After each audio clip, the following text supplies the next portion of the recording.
Ramadan bukan sekadar ibadah. Ramadan hadir membawa sinar untuk kita mempererat ukhuwah dan memperkukuh nilai keperhatian. Sempena bulan yang penuh keberkatan ini, Hospital Al-Sultan Abdullah menyantuni warga kerja yang menjadi tulang belakang perkhidmatan penjagaan kesihatan kepada masyarakat. Melalui program Ihya Ramadan Hospital Al-Sultan Abdullah, pelbagai pengisian kerohanian dan aktiviti kebajikan telah dirancang khusus buat seluruh warga hospital.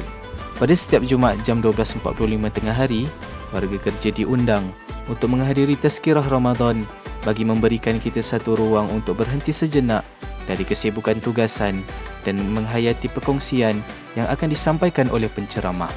Semangat kebersamaan turut diterjemahkan melalui rewang bubur lambuk pada 5 Mac di Masjid Felda Bukit Cerakah.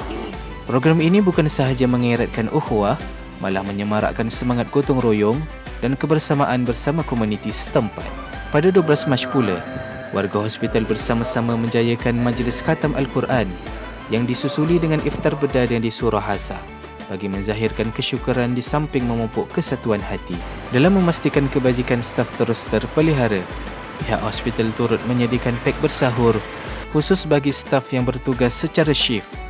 Kerana kami memahami, pada saat orang lain berehat, ada antara kita yang tetap setia menjalankan amanah demi kesejahteraan pesakit.